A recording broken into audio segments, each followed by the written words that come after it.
Hello, this is Mr. SurvivorNet, and I'm coming to you with my new project. I have a copy of the Army Survival Manual, and I am going to go through it chapter by chapter and give you all, my subscribers and viewers, what I think is the most pertinent information, so that way you can get a quick play-by-play. I'll also put a link to the manual, a copy of the manual that you can read for free, so if you want to read along with me and discern your own information from it. Okay, so the first chapter in the manual talks about, it's kind of an introduction, and talks about survival planning and what they call survival pattern. And they also have an acronym that goes along with this. The acronym is survival. And each one of the letters stands for something very specific. The first one is size up your situation. This is the first S. Size up your situation. And there's three parts to that. There's your surroundings, your environment. That includes weather, nature, hot, cold, temperature, other people and animals in the area, other insects, all sorts of different things that would pertain to your environment. Okay, the second part of that is your physical condition. Now this generally refers to medical stuff, so are you wounded or hurt? Are you thirsty, hungry, tired? These are all important things to consider when you're assessing your situation, sizing it up. And the last part of that is your gear and equipment. Is there stuff broken, missing, lost? And do you have everything that you anticipated that you had? So going through all your gear and knowing what you've got to use to help you survive. That all is included under that first S. Then you have U, and this stands for one of two things. Use your senses.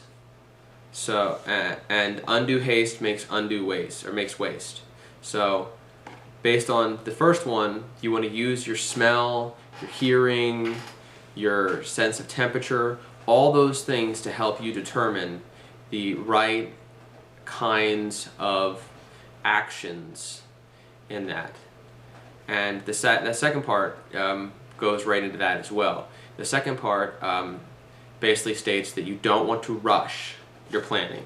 Now, you have to consider the situation. So if you're in immediate danger, you need to get out of immediate danger. But aside from that, you need to take some time and think and plan before you make any drastic actions. So that way you can maximize your resources and come up with the best possible solution to the problem. The next one is an R. That was U, and then you go to R, and the R is remember where you are. And this one letter stresses the importance of having your map and compass. And if you don't have the map and compass for your group, know where it is. Know where it is in your vehicle if you're traveling there.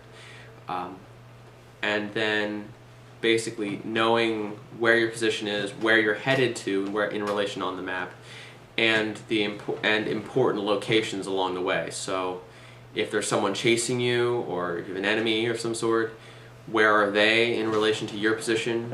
Where are the friendly people in relation to your position? Where are the water and food sources in relation to your position? And lastly, where are the good cover, hideout kind of places in relation to your current position?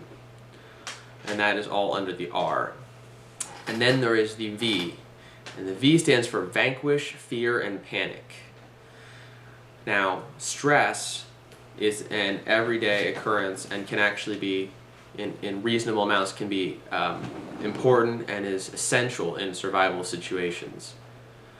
But fear and panic can make a person do things they wouldn't normally do and cause them to make poor decisions in a survival situation. So you need to try to do everything you can to overcome the fear and panic that you have about the situation. Then there's the I, and that stands for improvise. And this one comes into play, say you broke some of your equipment and you don't know how you're going to do that. You just need to try to improvise the best you can with the materials that you've got. Maybe there's a way you can fix the piece of equipment that you have. Maybe there's a way you can make a makeshift piece of equipment that will accommodate for the loss of another piece of equipment, something like that. Just improvise your situation for the best overall outcome. Okay, then the next V, this is your second V, is value living. Now this letter states the importance of maintaining the will to live and being stubborn about not wanting to die. So there's kind of duality there. So and that is absolutely essential. I mean, there are people every day who, in normal society, not in a survival situation, who lose the will to live and do very, very silly things like taking their own life. And I apologize. I don't want to make light of that at all. I think that's terrible anytime that happens. But valuing living is absolutely essential in a situation like that. And then there's act like the natives. Now, in this one, they talk about observing the people that normally inhabit those surroundings, whether they be people or animals, and figuring out what they do in these normal situations. Where do they eat? Where do they get water? Where do they sleep? Do they do this at particular times of day? All those things can be important and can help you survive there. Remember that the animals and people that live in this area have adapted to survive there. So they also adapted their habits to have the best quality of life in that area too. So all of those things could be very important for your survival. It also, I would consider, my personal thing is blending in when possible. So if and this would I think would be more important if you're in an enemy situation, behind enemy lines or something like that. If you look like one of the enemy, they're not going to suspect you as much and you might be able to sneak on through. And the last one is live by your wits, but for now, learn the basic skills. So that means when you're out there, take everything you got, put it into surviving. But since you're in the real world right now, take some time and learn some basic survival skills. So that way, if you have to be out there, you have to be in that survival situation, at least you can have some of the basic tools that you'll need, skills that you'll need to be able to accomplish the basic facets of life. Getting yourself food, water, shelter, fire for cooking, and things like that. And that's part of what this whole thing is all about. So that is and the one more quick thing is they talk about the pattern for survival, and they stress in this paragraph that you need to have a certain amount of plasticity in these things in your priority list. So, for example, if you are injured, first aid moves to the top of the priority list. If you're in a cold environment and you're not injured, then maybe fire should move above the other things, so depending on your situation, if you're dehydrated, if it looks like it's about to rain, all those different factors can affect whether you put shelter, food, water, fire, signaling, at the top of the list or below the top of the list in second, third place. Anyway, the point is,